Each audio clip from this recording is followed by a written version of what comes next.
But as we did before, we'll start here on the left-hand side. Mr. Clark Sanders, 3 minutes for an opening statement. Thank you, Chad. So I'm not going to take 3 minutes. I think it's more important that some of the other candidates have an opportunity to talk, because I do not have a primary opponent. So I will have an opponent. It'll be whoever wins between the two Democratic ladies in August, but I don't have a primary opponent, and I think that I would like to defer as much time as possible to the other candidates. So thank you. Thank you. And that may be the first time that Clark did not use all of his time. I'm kidding. I appreciate that, though. Ms. Wolf. Yes, thank you. I just met my primary opponent this evening, so I don't know much other than he's from Concordia. I'm from Bennington. I have lived in Ottawa County my entire life, and so this area means everything to me. It truly does. Slide would be my second home, and I've always lived in this area. I know a lot of the people from this area, and it means a lot to me to be able to represent this rural part of Kansas. It's very important to realize that we are rural, we're not urban, and we do really fight against the urban people, because it is an actual cat fight, even more than Democrat, Republican, when you're in Topeka, to fight for the rural rights, because Wichita, Kansas City, Lawrence, Topeka, they're gonna eat you alive if you don't. And so that is the one thing I feel like I have done strongly this year and last year, is say, hey, let me talk to you about how it's different in where I'm from and how it affects us compared to where it does you. And a lot of times you can get those people to say, oh, I never thought of that. And so that's my strength that I do. Thank you. Mr. Video. Yeah, thanks, Rosemary. There she is.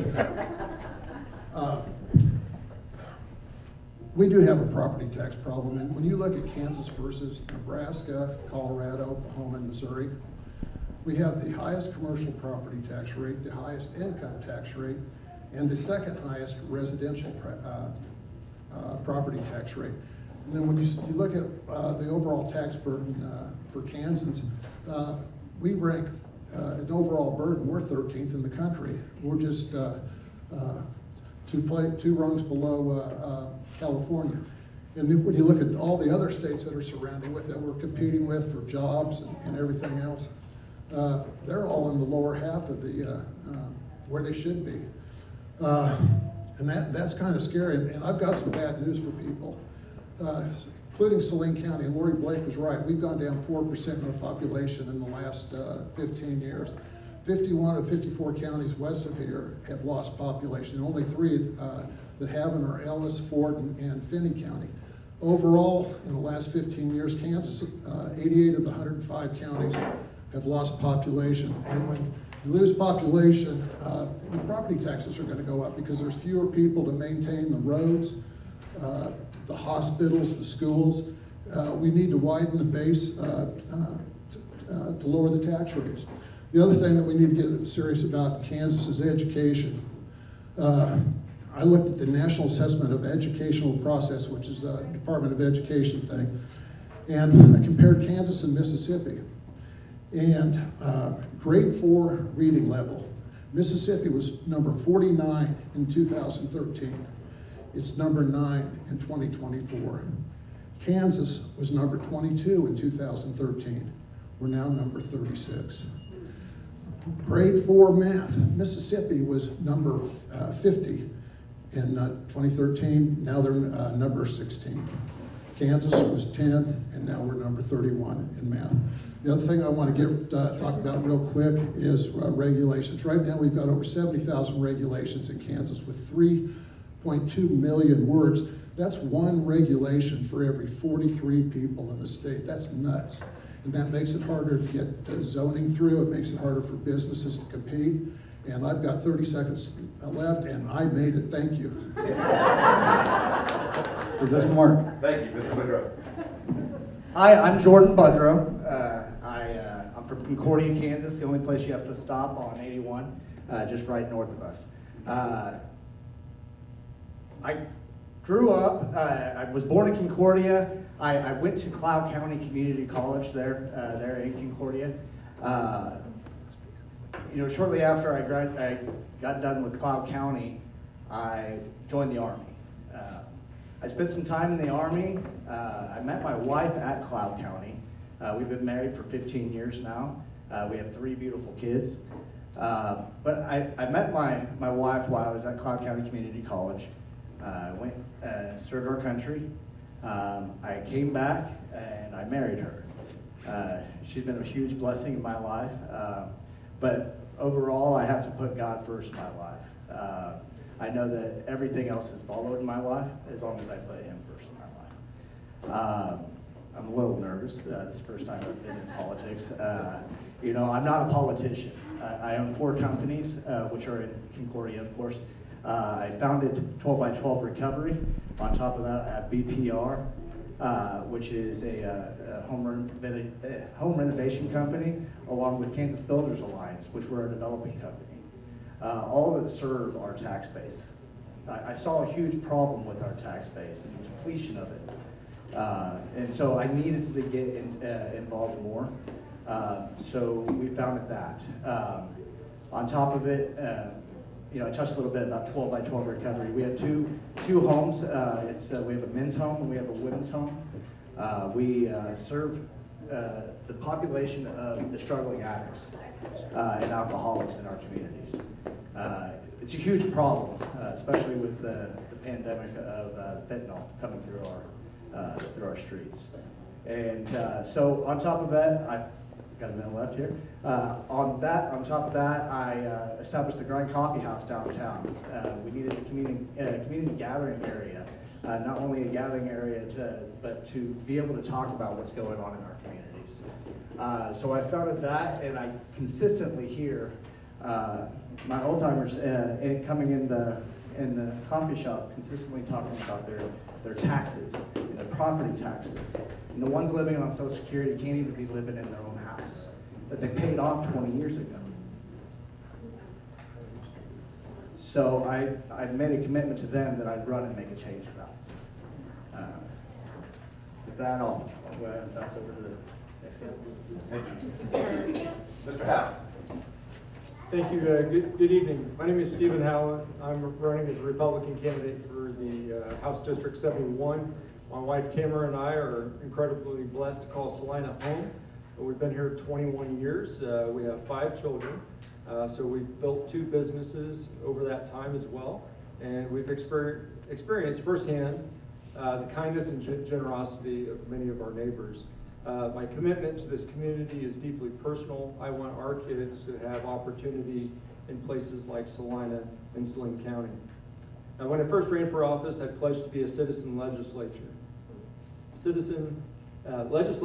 And to me, that means someone that listens, serves, and brings everyday real-world concerns of our community to Topeka, not the demands of special interest and political insiders. I've consistently voted against special treatment because there's lobbyists under the dome, and I've done that through opposing the battery storage, property tax exemption, the data center, 20-year sales tax exemption, and the list goes on and on. I'm not against progress, but I believe in the free market. I believe in capitalism, and I believe that is somewhat under attack in many ways, maybe not overtly, but it creeps in here and there through this policy and that policy. I believe government is best when it's limited and it has a defined role. My core priorities are fiscal responsibility. I believe that we can broaden that base, as Mr. Veneer talked about earlier, if we quit giving out so many tax credits and exemptions to people that come up asking for it every session. I believe in empowering families. I believe in supporting our schools, whether it's private or public, but I do think parents should have a choice. I'm committed to a culture of life, protecting life from conception to a natural death, ensuring our state values every Kansan, and protects the most vulnerable among us. This election ultimately comes down to leadership, and I demonstrated a willingness to be independent, going against my own party when values or principles or questioned. And, I'm always going to prioritize people over politics. I'm asking for your trust and support and your vote in the Republican primary on Tuesday, August 4th, so we can continue to work together toward a more free and prosperous Kansas. And thank you for being here. Thank you. Thank you. Senator Hill.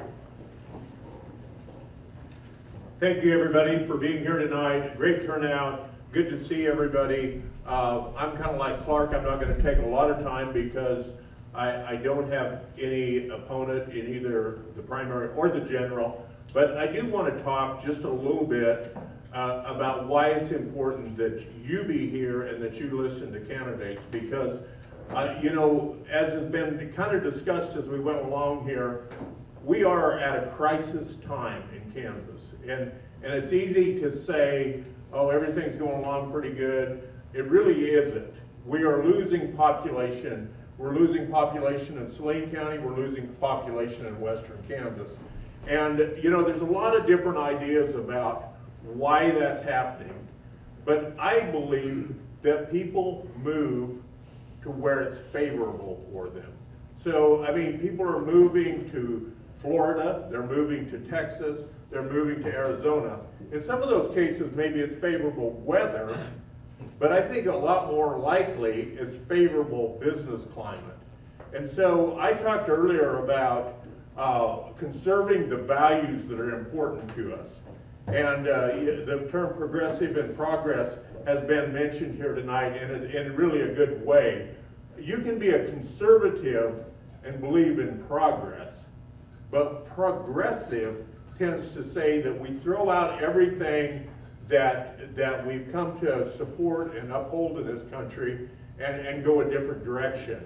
And I think that would be exactly the wrong thing to do. And in fact, many of the problems we have right now is the progressive idea of a managed society. And it has never worked anywhere in the world to have a managed society. We don't manage business. We don't tell businesses which ones can succeed and which ones cannot. If we go back to the founding principles that were written in that Declaration of Independence, 250 years ago, right now, Thomas Jefferson was writing those down. If you think about that, he was writing those down. Life, liberty, and pursuit of happiness. Liberty and pursuit of happiness, we all know life. I think each of us is a strong supporter of life. Liberty and pursuit of happiness are tied together. They don't mean that we're always going to be joyful in our lives, but it does mean that we have the liberties in our country to pursue economic prosperity for ourselves and for generations to come. I will support that in everything I do in the legislature. Thank you.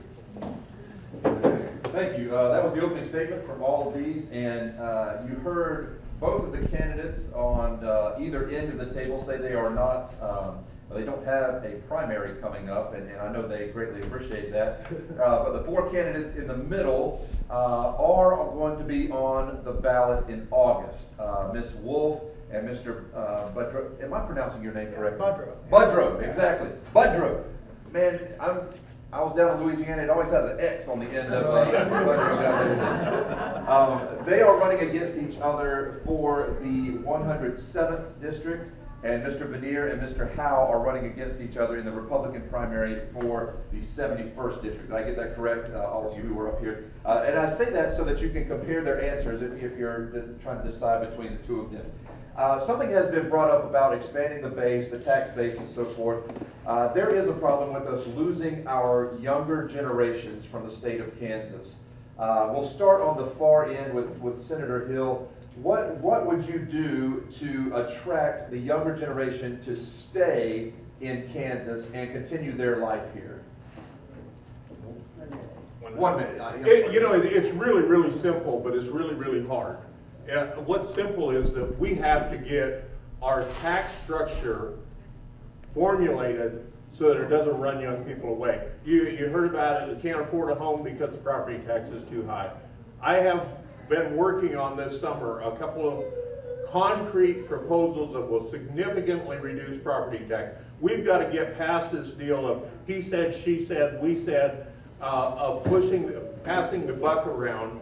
And one of the things that is, I got 30 seconds left, one of the things that overshadows all of this, and this is so important, on the ballot, vote yes. Vote yes, because no matter what we do as a legislature that improves our state and moves it forward, if our Supreme Court just throws it out, and that's what they've been doing for 20 years now. So vote yes, we've got to change the Supreme Court. Thank you. Mr. Howe, same question. Yeah, thank you. 3,826. That's how many distinct units of local government are in the state of Kansas. Kansas ranks top 5 nationwide for the total number of government entities, despite being 34th in population. 105 counties, 626 municipalities, 1,262 townships, 286 school districts. If we want to make Kansas more affordable, we need to look at our governance across the state from county all the way down to the township level. We've got to be willing to have those conversations. But if we're going to hold on to whether or not we maintain the county seat and all those things that, that protectionism, then it's going to be hard to do. But we also have to support a culture of life. We can't afford not to have children. Charlie Kirk was right. Get married young, have children. That's economic development. And it's never a good time to have children, by the way. Thank you, Mr. Butler. So I want to make sure I'm Jordan Budrow. I want to make sure that I get the question right. How do we bring people, the younger generation, to our communities? How do we keep them in Kansas, keep them from moving out of state? How do we keep them in Kansas? It's increasing our tax base, right? I can't give you a simple answer. That's a wide aspect here, but we need to be able to provide housing that our kids can afford. We're getting taxed out of our houses, not introducing a new way to be able to afford a house. So that being said, and it's more on the local side of things, but support our school districts and the mental health side of things. You know, we see troubles in our schools, but we need to understand where those troubles are coming from, right? And it's the parents, and supporting our parents and being good parents and to be and thrive as parents. So that's how I think we can attract more people to our Kansas in our communities is increasing the tax base, whether that be more jobs, whether that be more industry, whether that be more housing. Attract them. Thank you. Thank you. Mr. Veneer, same question. Yes, sir. I think we obviously aren't getting the job done, so we need to look at what other states are doing. And Nebraska and Oklahoma are growing at a rate of about 10%, and Kansas as a whole is growing at a rate of about 4%. And we need to look what these states have done. Now, Nebraska, they've got their property tax situation isn't all that great, but what they're doing to attract people is they're making housing, which is kind of an oxymoron because we talk about their tax rates, but they're making incentives for to keep people in with housing programs. The other thing we need to look at is programs like Oklahoma, some incentives that Oklahoma has, and where the government is giving cash rebates of I think it was $275 million. But you look at that as an incentive, but then the return of investments on people that were paying new taxes was $528 million. So they got a $2 return for every dollar they invested. Thank you. Ms. Wolf? Sorry. What we need is strong families. We need to support our families. If you have a strong family, your family stays. They don't want to separate. They can find jobs and things here. You just have to make sure that you're giving your kids the best that you can to survive and to thrive. And by doing that and having great if you live around, I'm blessed. My family all lives around here. So we've got grandmas that pitch in. We've got grandpas that pitch in. We've got aunts and uncles that pitch in. And so the kids stay because they love this part of the state. They love being here. And part of that is having that strong family connection, and that it isn't just all about the job and going somewhere where you can make more money. It's about being able to be there for each other. You can live on less when you have grandparents that can help you with some of the babysitting fees and taking care of things. So I think that's really important. I do think it's a combination of all the things we've talked about. Maybe having a little bit less local government, and instead of always adding an extra place here and an extra place there. Schools, making the most of the money that we have. We do. Okay, thank you. Thank you. Mr. Zader, same question. It doesn't matter where we are in Kansas, there are three problems that are universal to the state. People are concerned about affordable housing, they're concerned about workforce and workforce availability, and they're concerned about affordable child care. We need to address all three of those, and that's what we're going to do to attract people to stay. And it's critically important that people stay. United States federal congressional district is 750,000 people approximately. That would mean in Kansas, we need to have a population of 3 million to justify having 4 state representatives or 4 federal representatives. We're not there. And we are that close to losing a seat in Washington, D.C. if we can't keep our people here. Sure. And we talked about the younger generation. This question has to do, no offense to anybody, but with the older generation, talk about the Social Security. What will you do as a state legislator to help those on Social Security keep their homes instead of being taxed out of it? Well, I think we addressed this, what has it been, 2 or 3 years ago, where we eliminated the tax for seniors on Social Security.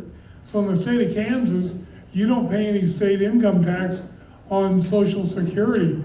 I think that was a good move, and obviously we need to maintain that. Thank you. Ms. Wolf.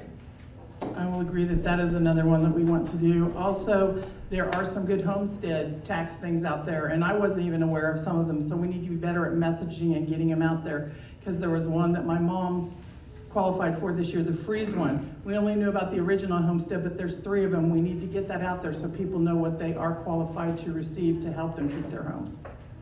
Thank you. Well, I love this question. You know, the state has done a real poor job of telling seniors and disabled veterans about the golden years property tax freeze. If you have a house that's valued right now at less than $350,000 and make less than $58,041 in Kansas adjusted gross income, your property taxes will be frozen. And even if the house goes up with the years, your taxes are frozen as long as you stay in that house. Thank you. Mr. Booker.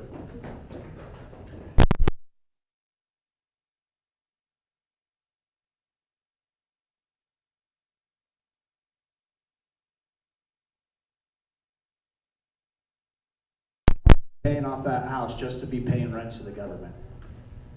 And that's not the way we treat our elders. That's not the people that we tax.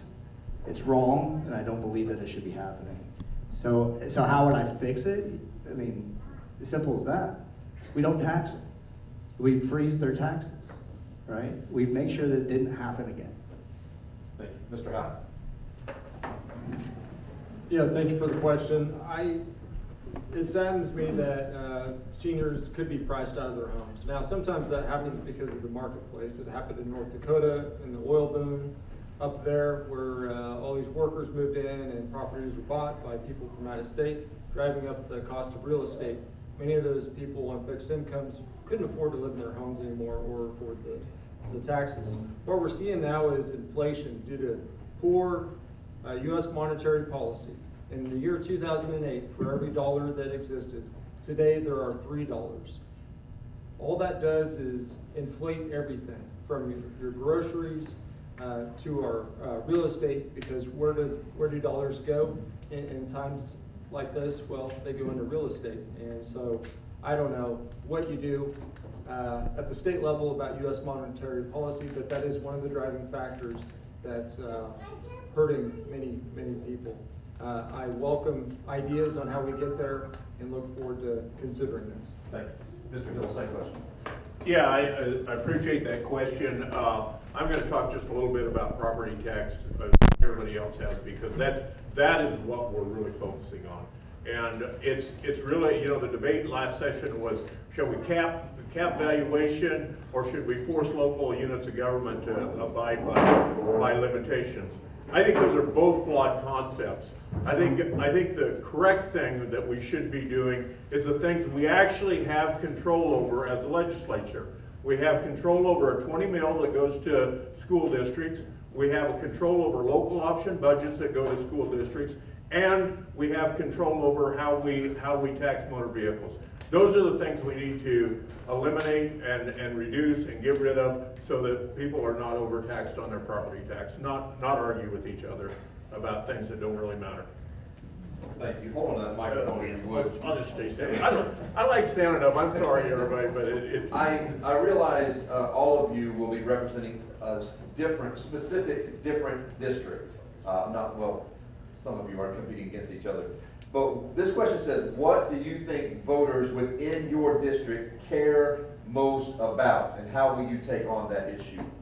yeah, so I actually overlap all of these districts, so I get to have the whole bunch. But I mean, property tax is the thing that we hear over and over again, but also safety and you know, how the judicial process works is huge for the residents of my district too. So those are a couple of things. They care about their schools, and more than anything, they just want to live in a life that is supportive of each other, the kind of thing that we saw this last week in Salina. So those are things that we really need to foster. We've talked about improving the family. We've talked about improving interactions in communities. I think all of that is tied back to, do we have a good tax structure that encourages people to live here?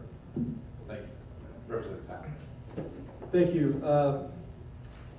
You know, a lot of the things we're discussing tonight, there is the temptation that you think perhaps government is the solution. And I don't think so. There's been more goodwill done in the past week in Salina, and it didn't take any government entity to make it happen. It's neighbor to neighbor and people helping each other out. You know, there's a lot of people that come up to Topeka to try to get us to pass certain laws, but again, I believe government should be limited, and we need to do that and govern well.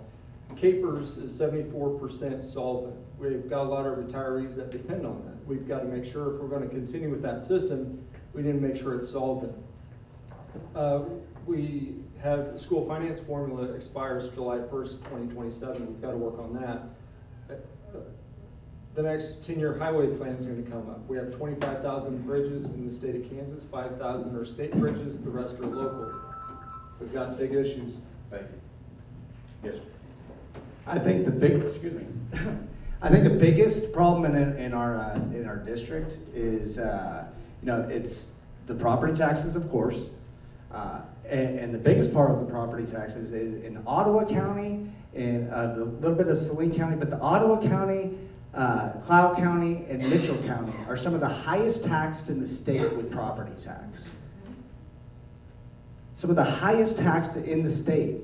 And for my county, that would be the biggest issue. The biggest issue would be property tax. We're getting taxed out of our own towns, right? There has to be something done. So the biggest issue with that would be property tax. Thank you. Mr. Vinier. Yes, sir. It's hands down property tax.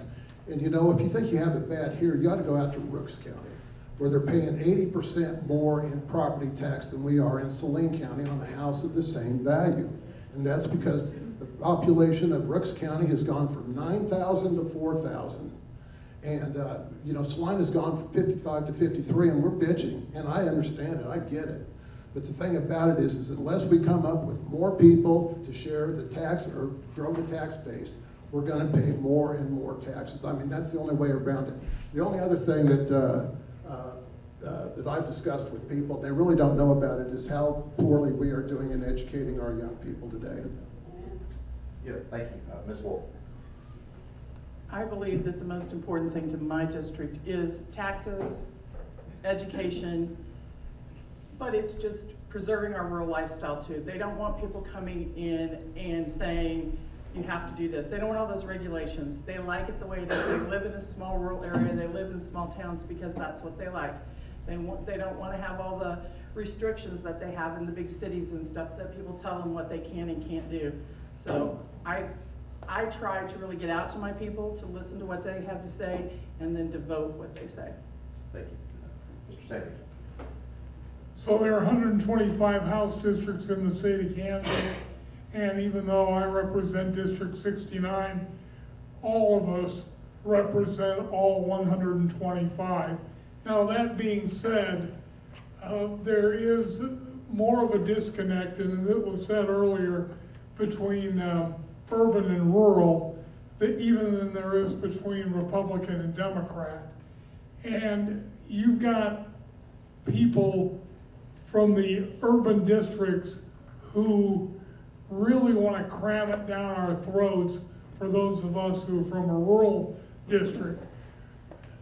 I'll never forget in a tax committee meeting one time, there was somebody from a urban district said, well, if we in Kansas City allow you, well, you can take that and stick it up your butt as far as I'm concerned. But that's the thing that we need to understand. We all represent all 125 districts. Thank you. This is something that has worked on a local level for some cities, for municipalities, but give us your opinion on star bonds. Mr. Sanders, we'll begin with you. We wouldn't have our downtown without star bonds. I know it's controversial. It's great in theory, how the practice is, but I'm just saying, when you leave here tonight, get in your car and drive 2 blocks from here and drive down 5th and Santa Fe and 7th and see if you like what's going on there. And if you like it, you need to understand it's because of star bonds. Thank you. Ms. Wolf. Star bonds is difficult for me because I know that it's not necessarily a tax increase, but yet it is. If you live in that district, you're paying quite a bit more for your sales tax every time you order a package from Amazon or anywhere. So there is that to consider too. I do also know that there are time and place, like downtown, that it makes it a lot better and a lot nicer to be able to bring people in and bring in those out of area dollars that we all need. So I'd say star bonds are one of those things. It depends on what the project is, whether I'm really for it or against it. Thank you. Mr. Whittier. Oh, I love this question. Okay. The extra tax that Don is talking about is the Community Improvement District tax. And that's one that the stores downtown asked for so they could take care of the improvements like all the stands and the paintings and all that. When I was here at the Brandon Brigade meeting, and Michael Austin was here, and somebody asked him about star bonds, and he railed on star bonds and the Kansas City Chiefs thing for, I don't know, horrible. Anyway, I came up and asked him, and I asked afterwards, and I told him how this Salina star bonds district worked. And I said, so, what criticism do you have? He stood there. Well, the only thing I can think of is that the adjusted sales tax base needs to be raised by the rate of inflation every year. And I said, that's all you got? I mean, Michael Austin even says it works here. Thank you. Mr. Butler. So, now I'm loud. Okay, so yeah, a perfect example is downtown here, right? Perfect example. I ask a lot of people when I ever talk about star bonds, do you recognize when you're spending more downtown than when you're spending outside of town? Most people would say no. The reason why the star bond worked is because it beautified that downtown. It made it worth something we can be proud of, right? And so if we talk about the star bond, yes, there's certain circumstances that I can look at, but for the most part, it has done good for our community here in Salina. And I think it can do better, do more for the future. So we talk about different ways we can decrease our property tax, right? Well, that didn't increase our property tax. We didn't increase our property taxes at all. We beautified our downtown. We brought more jobs in. We brought more businesses in. Thank you. Thank you. Mr. Howe. Thank you for the question. I'm maybe the only one up here so far, but I think the Star Bond program should expire. My wife and I have been in the Salina downtown. We predate the Star Bond district. We chose, at the time, downtown was a little bit vacant. Storefronts were vacant. But that was an opportunity for someone that didn't have much equity to start a business. And so that's where we planted our flag, and we've been there 20 years. But because we're in downtown, we now have to pay more sales tax. So if you like paying 10.25% sales tax or 11.25% if you're going to the alley, then Star Bonds are great for you. What is the measure of success? Star Bonds are good in Salina, perhaps, because of local money being invested here by people that have skin in the game, not from out of state or out of town developers. Not all Star Bond districts are created equally. Thank you. Yeah, I think one of the things about Star Bonds is it's a catchy phrase, and everybody has an opinion one way or other about Star Bonds. Let's be really clear what it is. It is sales tax that is going as an incentive to businesses to locate there. Instead of the sales tax going to the state, it's going to the business owner. We do the same kind of incentives with property tax. We do the same kind of incentives with income tax. Do those work?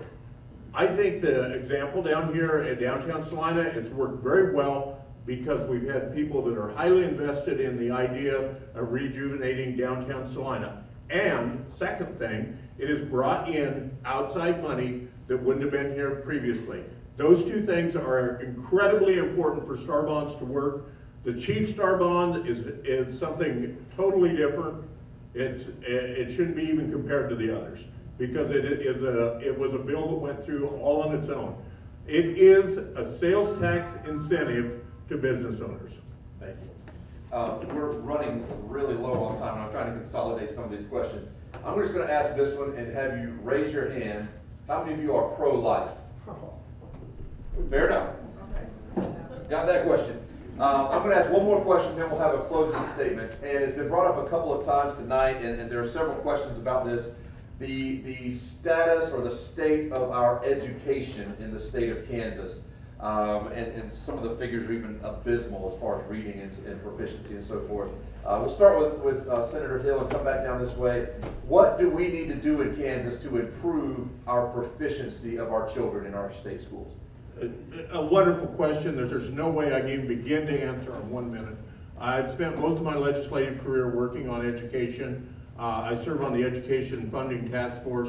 Currently, I serve on an education committee in the Senate. I served on education funding and education in the House. We need to rethink education because what we have done is an evolutionary process where we keep evolving, and we are evolving the wrong direction. And it's time we stopped, took a look at it, and said, the definition of insanity is doing the same thing with more gusto and expecting different results. So I will continue to work for creative solutions to improve education. I believe we can do it. I believe we can be Mississippi all over again. But let me tell you, education in Kansas has gone from a top 10 education back around 2000 to where most put us right now in the bottom third. Thank you. Mr. Howe, education. I've had some of my children in private school and public school. And I went to the Central High School graduation this year, and I'm glad there's some graduates in the room here, but tremendous kids. I think we do a disservice when all we do is project negativity because I've been encouraged by what I've seen with some of these graduates. It's not government's role to educate our kids.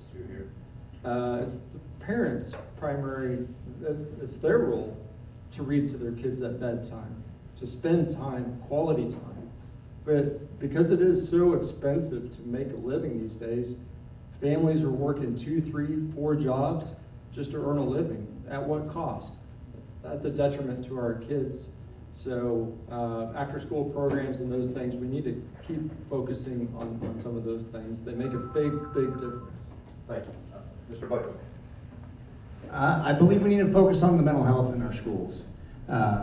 What I see in our local schools is that we're struggling to support our family members, our parents, to give these kids a proper education. To be able to afford to be able to work a full-time job and have their kids go to school. So yeah, support our after-school programs, of course, but work on where the state of the family is, where the family is sitting within each school. If a parent feels better to put their kid in a said school or homeschool their children, they should have that choice. And I believe that is a big part of the public education that we have here. Thank you. Mr. Vinnier. Okay, real quick, what we need to do is, Kansas needs to pass its own literacy-based promotion act. What we've found is the kids in grades 1 through 3 are learning how to learn, and when they reach 4th grade, they read to learn to read, and then read to learn. And this is why Mississippi has had such phenomenal successes. If your kid can't read by 3rd grade, they don't go to the 4th grade. The other thing I want to correct Scott on one thing on the sales tax base for star bonds. The sales tax base when the star bond district was created still goes to the city. It's still paid into the city.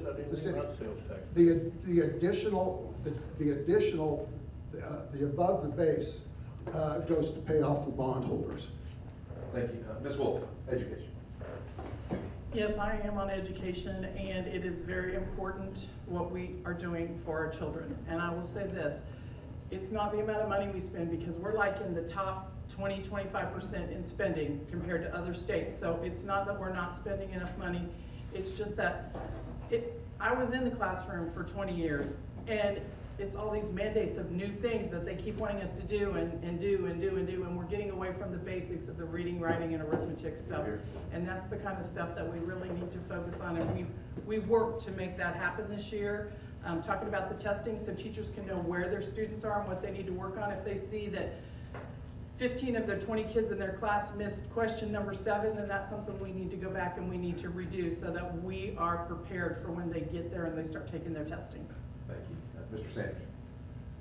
So in 1991, we reworked the school finance formula.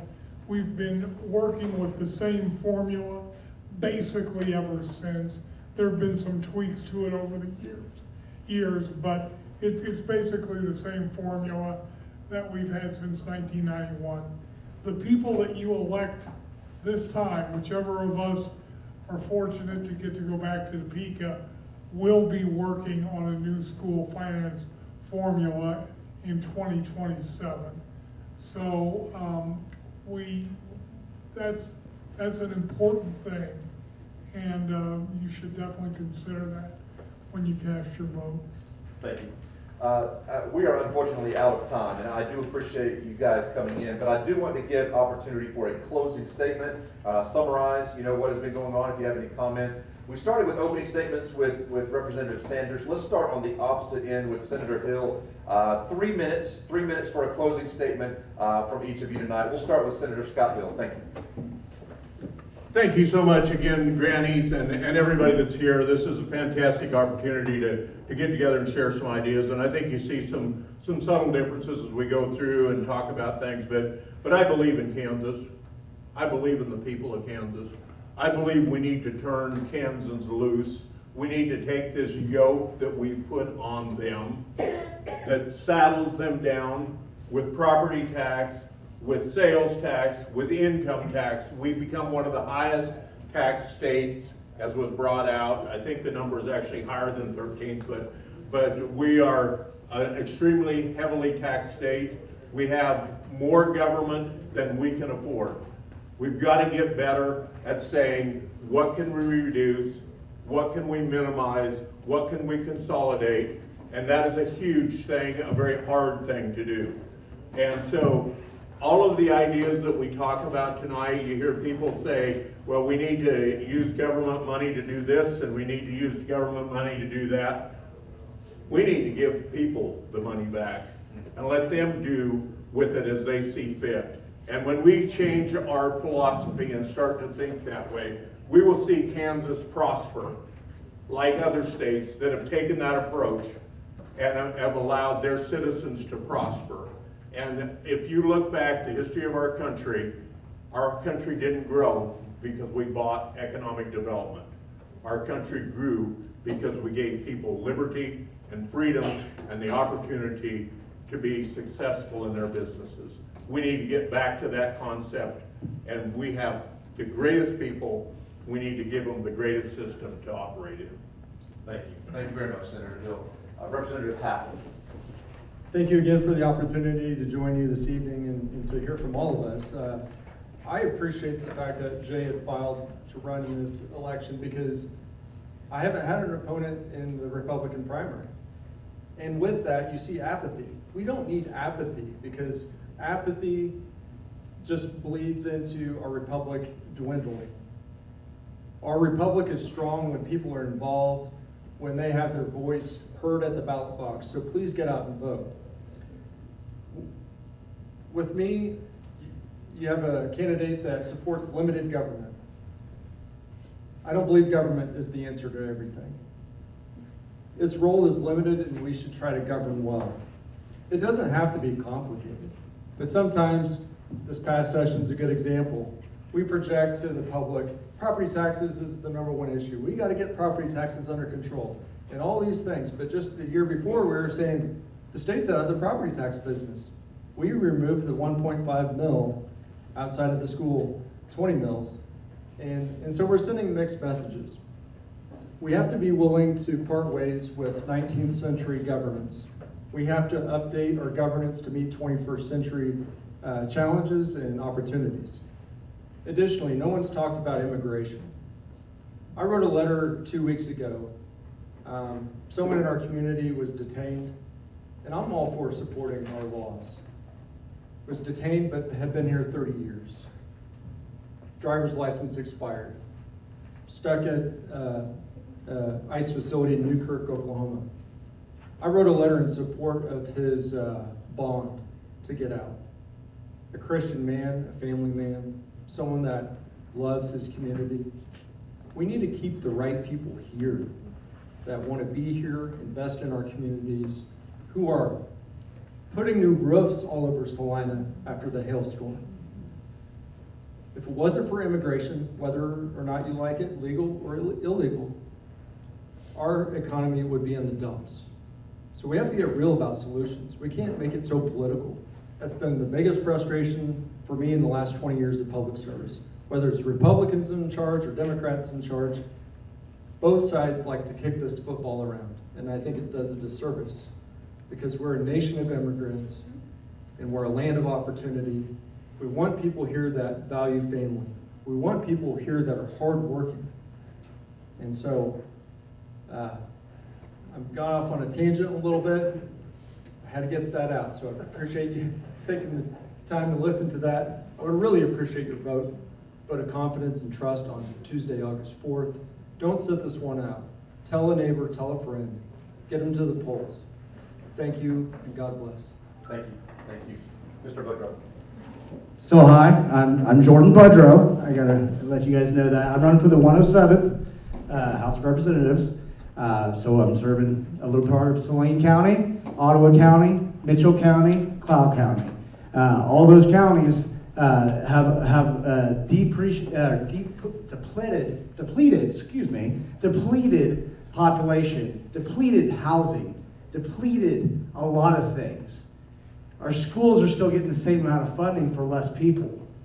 So there needs to be understanding that there's a lot of issues that we can talk about tonight. And a lot of things that need to get fixed.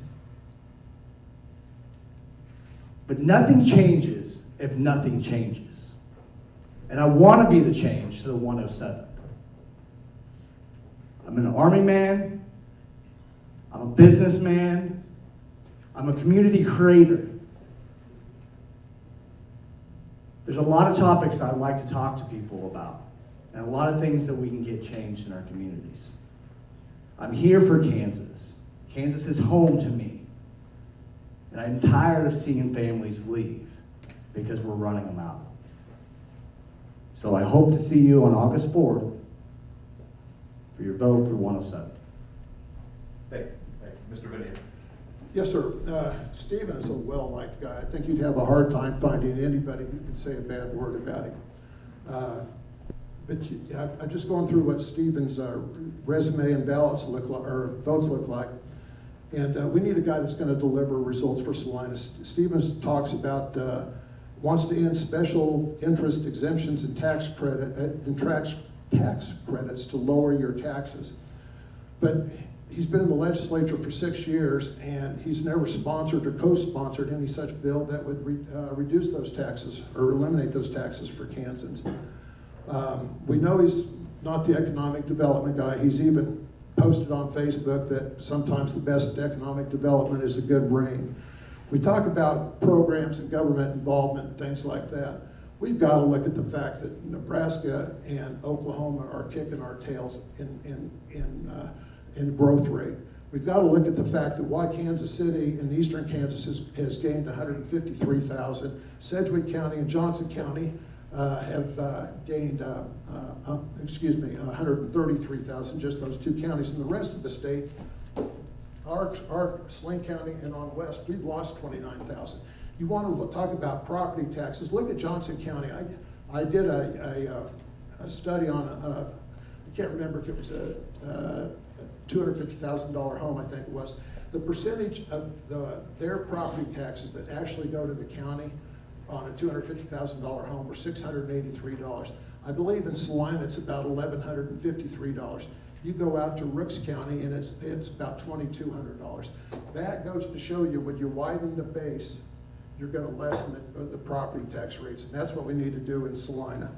Let me see if I got all my notes here. I'll be available to go to attend committee meetings that are 3 o'clock in the afternoon or later. I had the opportunity to go through all the finances on the STAR bonds and TIF districts downtown. That was set up in 2018 as a 20-year deal. Those bonds will be repaid back by 2030 or 2031, 7 to 8 years ahead of schedule. When that happens, the property tax money that's generated and the sales tax revenue will all go to Mr. Tony Newell, and he'll distribute them accordingly. Thank you. Thank you, Ms. Wolf. Yes, why am I running again? I'm running for re-election because I believe in the 107th district, but I know we still have work to do. There are 165 votes in the Senate and the House, so anybody believing they can go make change with just one vote, they're kidding themselves. What I do like to do is I go out to my communities. I answer your emails. If you need help getting your electricity turned on, if you need help with a custody battle or something, you can call me and I can hook you up with the people that need it. We've had water issues in some of our counties. I brought the state in, myself and Senator Bowers, and we worked on that stuff for our farmers. We want to have good water that is good for years and years to come. It's still enough that the farmers can grow their crops. And that's the kind of stuff that I can really help my district on, and that I've taken great pride in helping people do that kind of stuff. We need to continue strengthening our infrastructure, supporting our local communities, and protecting taxpayers. We also need to ensure that Kansas remains a place where families can succeed and businesses can grow. I bring experience in this by being a commissioner for 6 years and now state legislator for 2. So we start 2027, I'm on the ground running. I know what to do, I know the people to ask to get things done. At the end of the day, this election comes down to trust. Who do you trust to represent your values? Who do you trust to make tough decisions? Who do you trust to stand firm when it matters? And I know many of you have followed my votes. So I just want to say thank you all for being here. This was a great crowd to talk to tonight. I thank the grannies for setting this all up for us and allowing us to share our opinions. And I just ask for your support on August the 4th. God bless Kansas. God bless all of you. Thank you. Representative Sanders. Thank you, Chad. Thank you, grannies. Thank you for being here and coming to hear us. So I don't know if you missed it. I don't have a primary opponent, but you need to go vote on August 4th because that's when you'll get a chance to vote yes on the Supreme Court judges. And I urge you to do that. So please don't bypass that opportunity. Please get out and vote on August 4th. Meanwhile, after August 4th, I will have an opponent, and I guarantee you she will be quite a bit different from me. So if you want somebody who's pro-life, if you want somebody who doesn't think that boys have any business in girls' sports, if you want somebody who thinks that you need to keep the gender that's on your driver's license needs to stay the same and that you can't change it on a whim. Basically, if you are a conservative, in the best sense of that word, you need to vote for me in November. Thank you. Thank you, Representative. Thank you. Can I say one thing about the 16th? Can I say one thing about the 16th? Did anybody get this mailer from Planned Parenthood? I got this mailer from... Microphone, please. This is just so rich. I got this thing, Kansas Courts, a staple of healthy democracy, from Planned Parenthood, Great Plains. This is just hilarious. Justices selected based on merit. It's the trial attorneys that are doing it. And, oh, by the way, Kansas Courts, a staple of healthy democracy. This is the same No Kings group. I mean, they want to say we can't elect our judges, but yet we're a threat to democracy. And the other thing I just love, justices are constitutional experts. That's why 5 out of the last 6 Kansas Supreme Court cases that went to the U.S. Supreme Court were overturned. Yeah, they're real experts.